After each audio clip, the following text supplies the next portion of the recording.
ሰላም ለእናንተ ይሁን ውድ የዩቲዩብ ቻናል ተከታታይ ቤተሰቦች በያላችሁበት ዓለም ዳርቻ ሰላማችሁ ብዝት ይበልልኝ እያልኩኝ እንኳን ወደ ቤቴ በሰላም መጣችሁ። አዲስ የመጣችሁ ካላችሁም ላይክ፣ ሰብስክራይብ በማድረግ ተባበሩን እላለሁኝ።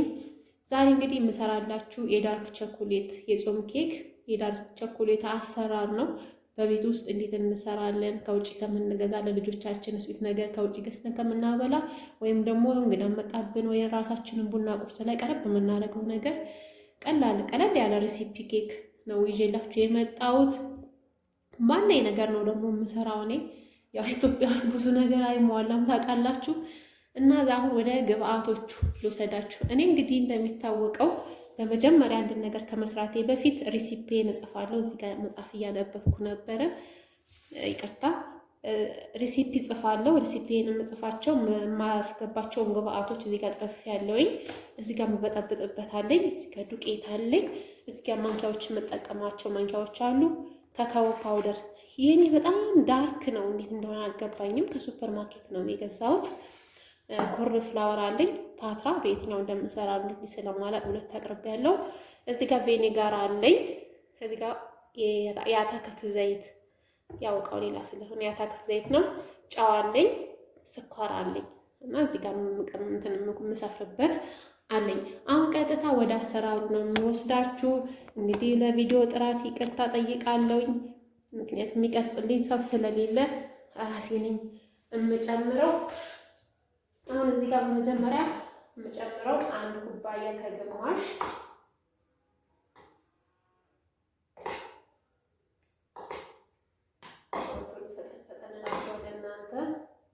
አንድ ኩባያ ከግማሽ ፍላወር ወይም ዱቄት በዚህ አቄ ጨምረው ይሄንን ዱቄት ጨምርኩኝ አይደለም። ይሄን ከዚህ ጋር ተሳና ከዛም ካካኦ ነው የምጨምረው። የኔ ካካኦ ከነቃው ነው ያለው ገና ያደረኩት። በጣም ዳርክ ነው፣ በጣም ያጠቁራል። እኔ ብዙ ጊዜ እሰራዋለሁኝ።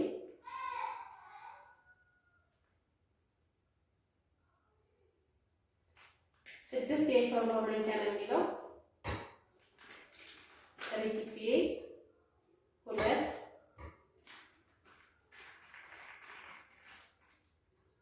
ሶስት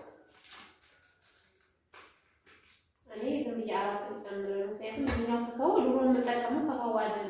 ይሄኛው መጣ እንዴ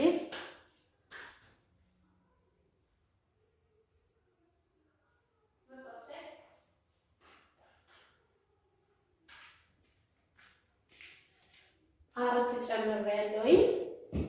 ከዛ ስኳር ደግሞ አንድ ኩባያ ነው የሚለው እኔ ግማሽ ነው የምጨምረው።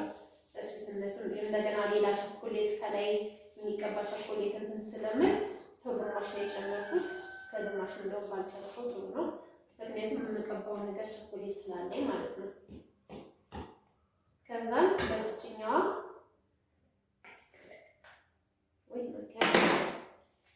ግማሽ ቲስፑን ነው የሚለው ጨው ሬሲፒውን እፈቃቸዋለሁ።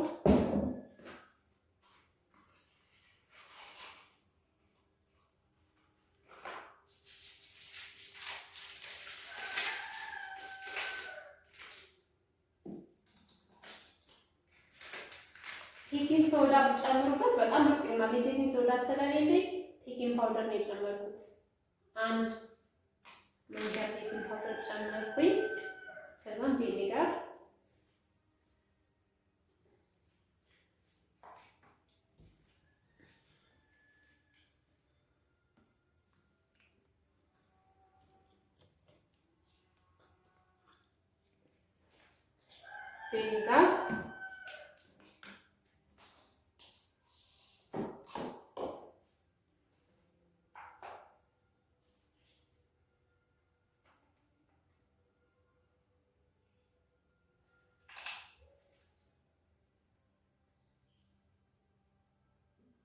አንድ ሁለት ሶስት አራት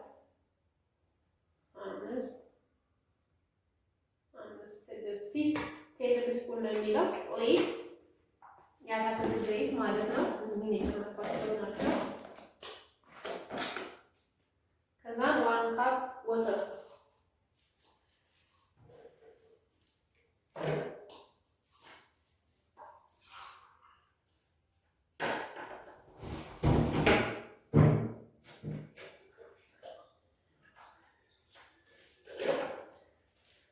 ከዛም 1 ብርጭቆ ውሃ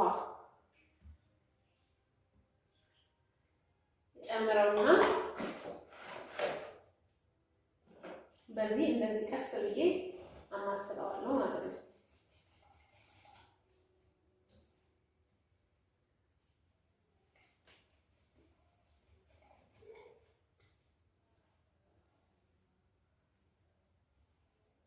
ስፓቹላ ቢኖራችሁ የተመረጠ ነው። ኢንግሪዲየንቱን ትክክለኛውን መጠን ከጨመራችሁ ምርጥ ሆኖ ነው የሚመስልባችሁ። በአናት ሌላ ነገር ሳትጨምሩ ማለት ነው።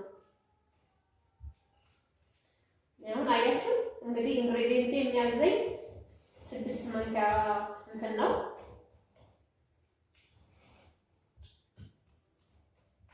ካካኦ እኔ ግን 4 ጨምሬ ራሱ ያው በጣም ጥቁር ነው። ምክንያቱም ይሄኛው ካካኦ በጣም እንትን ነው ዳርክ ነው። በቃ ይሄ ሬዲ ሆኗል ማለት ነው። ይሄ የሚጋገረው የጾም ነው። ለምሳሌ አሁን በጾም ሰዓት ጣፋጭ የሚያምራችሁ ልጆች በተለይ እንደኔ ስዊት የምትወዱ ካላችሁ በቤታችሁ ውስጥ እንደዚህ ቀለል ያለ ነገር ሰርታችሁ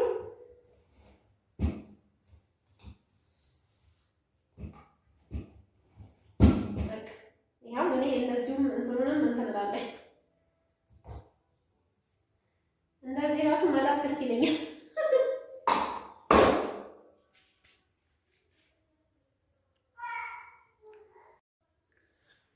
ይቅርታ ይሄንን ሳላመጣ ቀርቼ ነው ነበረ የሰራሁት ስለሆነ ከስሬ ያመሳሳቸዋለሁኝ። ከስሬ የሚቀረቅረቅና ይሄን በኋላ ስለሚሰራበት ከሆነ የጎን ነው ማስቀምጠው። ይሄንን ማድረግነው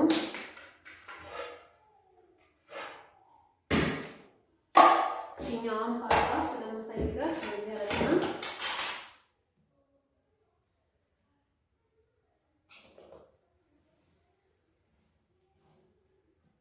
ምርጥ ሆኖልኛል።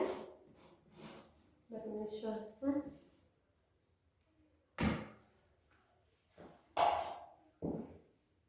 እየከለልኳችሁ ነው አይደል? እየሰራሁ ያለሁት አሁን እዚህ ላይ ምን አድርጋለሁ እንዳይዝብኝ ወይ እናንተ ዋክስ ፔፐር ካላችሁ ይቻላል።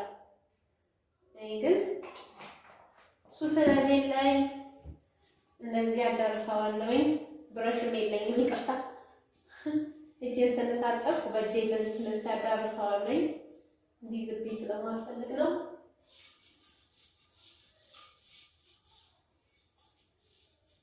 በቤት ውስጥ እንደዚህ ሰርተን ልጆቻችን እናበላለን። እንደዚህ አሁንም ዱቄት አደርግበታለሁ። እንደዚህ አድርጌ ፓታዬ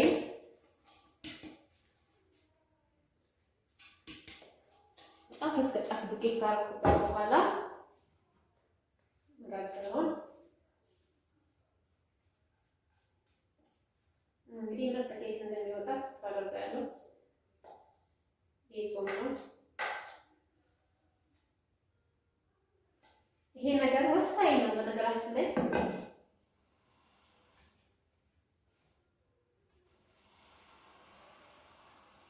አሁን እዚህ ጋር የማሳያችሁ ነገር ነው እንችላልና እንደታረቃው። አሁን እንግዲህ ይሄንን አድርጌያለሁ። እዚህ ጋር አሁን ቸኮሌት እንሰራለን መልሰን ማለት ነው።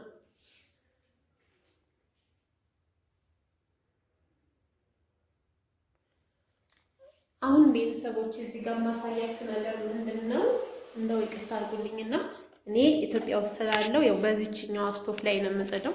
ምክንያቱም ኦቨኑ አለኝ እዚህ ጋር ሲሊንደሩም ጋዙ አለኝ የሚታያቸው መሰለኝ ከታች ግን ምንድነው እንትን የለም መብራት ፓወር የለውም። ከላይ ብቻ ነው ኦቨኑን የምጠቀመው።